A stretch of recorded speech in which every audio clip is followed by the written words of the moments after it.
Hello traders, Corey Major here with TradeThatSwing.com, and this is your swing trading stock market outlook for the week of December 9th. In this video, we're going to look at the health of the market, which then determines basically how aggressively I want to be trading, whether long, short. We're also going to look at Bitcoin and gold a little bit. We're going to look at some seasonal tendencies because we're coming up to the end of the year is traditionally a stronger portion of the year, and then the start of the new year generally a little bit weaker. And then I'll also look at I don't do this too often, but just to be aware of kind of the bigger picture of where we stand in terms of valuation and how we can use that. Each week you can see this updated article if you go to TradeThatSwing.com under stocks, stock market analysis, and trades. You can see all the updated charts and videos and all that, and you can access all these links. If you're looking for some swing trading ideas, this has to be updated. Best swing trading stocks list for November, so I'll be updating that on Monday. And yeah, a little bit behind on getting that one. I try to update it right at the beginning of the month and then at the middle of the month. So let's look at the indices, and moving pretty well. Been a great year. Strong up moves in the NASDAQ, strong up moves in the S&P, hanging out near highs.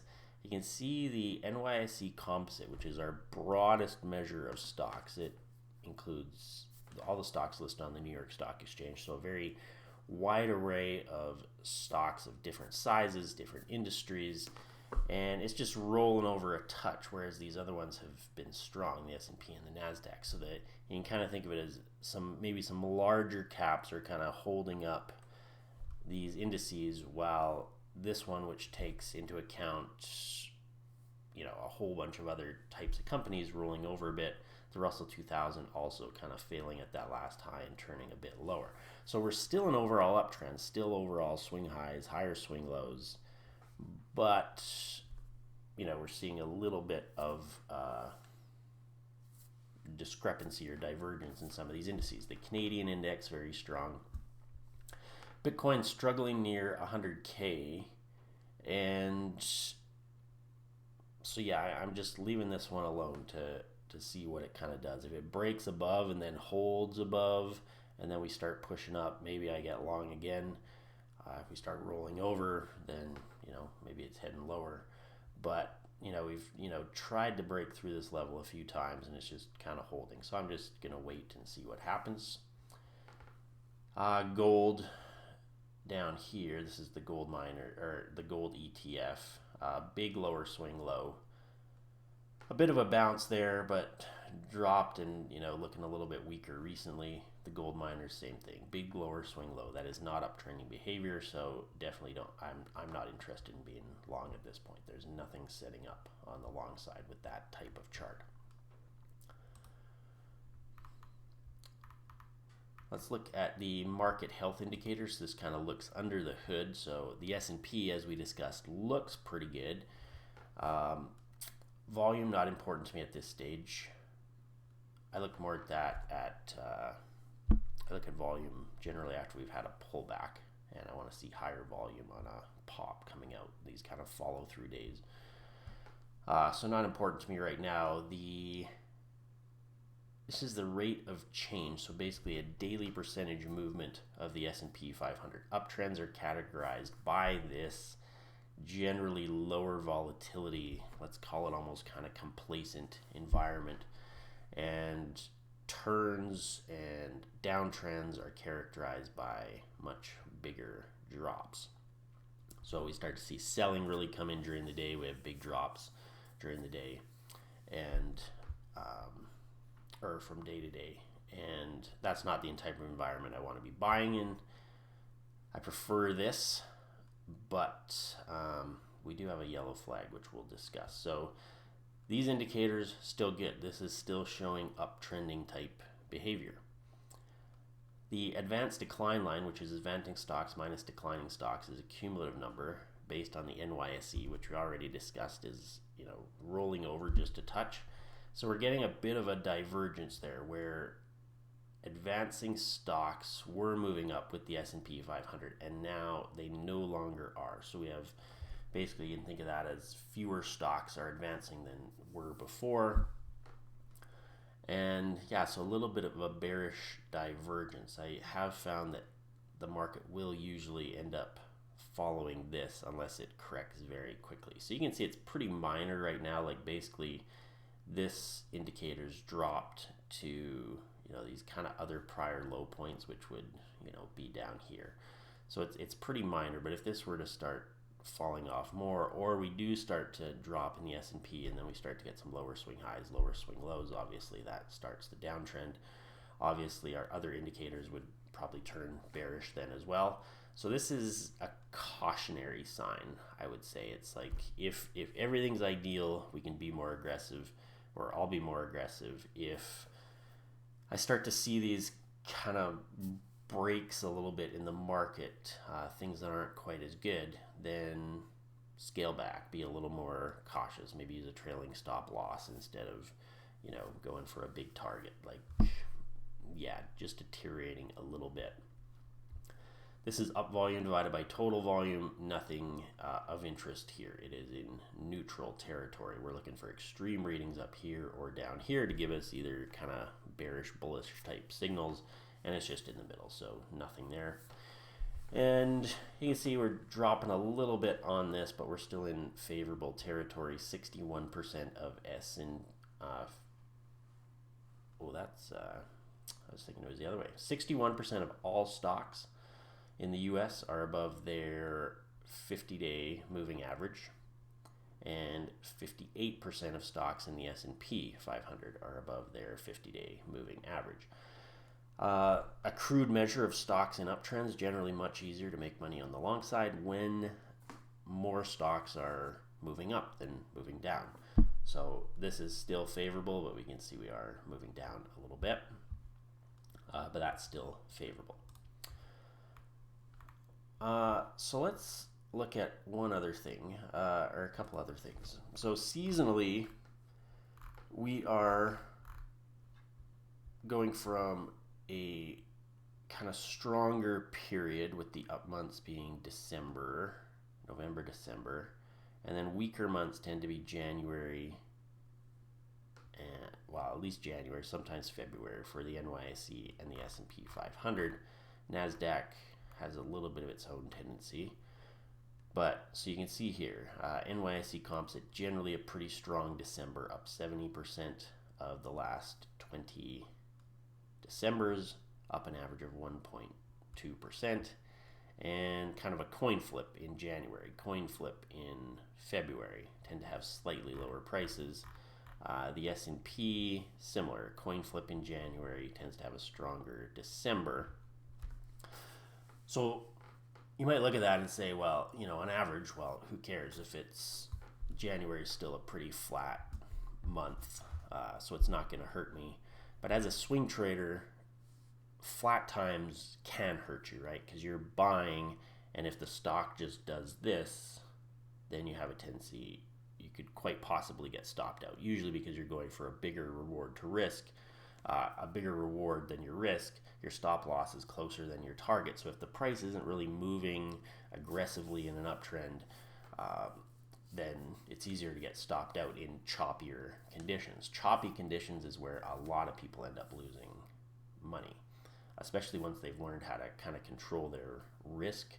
So, and the thing about this is that, so with swing trading, you know, this is, I would call it like a minor detail. It's maybe something to be aware of. But if we just look at our health indicators and things like that, it basically tells us when to get in and out. So if January ends up being really strong, hey, then our health indicators will be okay, then we trade. If our health indicators become much weaker, then we don't trade, or maybe we consider short trades. And that just kind of plays into it. Understand the statistics, right? This is basically saying 50% of the time January went up, 50% of the time it went down. So it's just not a strongly biased month, but it still could go up this year, or it could go down. We don't know. So look at the health indicators, but just bringing this up that there is a bit of a seasonal tendency toward the end of the beginning of the year to be weaker. And we are, with the holidays and stuff, we don't have a ton of trading days left in 2024. Another thing, again, this is not something we typically look at as a swing trader, and I don't necessarily want you to get biased by it, but it is something worth bringing up. For quite some time, we have been at one of the highest valuations ever in the stock market. The price of stocks, the price that people are willing to pay relative to the earnings those companies make, is high. Now, this can be a little bit deceiving because you look and you say, well, it was like way higher back in 2009 and 2001, 2002. Interestingly, it got higher after the stock market collapsed at these points. So, the crash actually started late, back here. But then when stock markets tank, they're usually a leading indicator. It tells us, hey, like some of these companies might be in trouble, or so it was like, after the financial crisis, that's when a lot of companies, a lot of banks, especially back in this one, 2008, 2009, so valuations weren't crazy high going in, but then you get the financial crisis, you get companies going bankrupt, earnings go to zero, which means they drop quicker than the overall indices can drop. So you get these spikes after the crash. So pre-crash, this is one of the highest kind of readings that we've been at. So it's just something to be aware of. Stocks are extremely high priced. And again, it's not about being biased and saying, oh, we're extremely high priced, we're going to go lower, we're going to crash. We do not know that. Earnings could increase from companies, which would bring that ratio down without a collapse. And I'm not saying that there's going to be a crash at all. I have absolutely no idea. I'm just saying it's one data point that we are very highly priced. But as a swing trader, again, it goes back to this. So this is something to be aware of, but because sometimes when the market's moving really well, you can see like this year, it can go up a lot. You can have a ton of opportunity, even though we can maybe start to feel like, hey, the market's really run. Like this cannot last forever. These like just big up moves we've had. But at the same time, there's huge opportunity while they do last. So I'm not going to step aside simply because stocks are overpriced, but it is going to make me a little bit more vigilant when I am looking at this and say, you know what, if I start to see those yellow flags like what we've seen now, I'll just back off a little bit. And then if things get good again, hey, I'll hammer it. And so nothing really changes at all. It's like I'm still following this process of how's the market moving, how aggressively do I want to be trading. But, hey, if you want to look at some other things outside like seasonality and these ratios, I would not say this is important for a swing trader. I just bring it up because we're kind of at one of the highest levels that we've hit before there was a crash, and then it was after the crash that these PE ratios got even higher. So I wouldn't say I'm expecting a crash at all. Price action seems pretty good at the moment. I'm going with that. And until it doesn't, or when it stops being good, then I stop trading on the long side. So it's as simple as that. But thought I would bring that up just because it's kind of the end of the year. We are entering a bit of a weaker period historically. And yeah, we just also happen to be at an extremely high valuation. Sectors on the move. It pretty much these top ones over the last week: consumer cyclical, communication services, technology. They're the top over the last month, and now the top over the last 3 months. This has changed a little bit from last week and the week before. Financials and industrials had been kind of up near the tops of all these lists, and you can see they've just faded off a little bit more toward the middle of the pack. or a little bit lower. But yeah, middle of the packs. There's still decent performers, but these ones definitely have taken over the top of the list. And you can see a lot interesting, right? Because it was a pretty good, the stock charts, if we go back to those, or the indices, you know, all look pretty good. NASDAQ spiking, S&P 500 spiking. If we just looked at that, you wouldn't really think that most industries or sectors were down. But if you look, almost all the sectors were down except for a couple. So technology and a few technology names maybe kind of holding those indices up a little bit because they performed well. So they kind of hold the indice, but a lot of the other stocks have deteriorated a bit last week, which again, a kind of a divergence with, if you just looked at the S&P, you might not expect to have seen this much red in terms of the sectors. So just something to be aware of. So what I'm doing, I'm still taking longs in stocks. You know, we talked about a couple things to be, you know, aware of, just have in the back of your mind. But at the same time, it's always the same process. This process I discuss here each week. You know, how's the price action? How are the health indicators? And they're still pretty good, but we have that one little yellow flag at the moment. And you know, if it starts going up and prices start going up, hey, good. Still probably take some long trades if I see setups I like. That's always the contingency.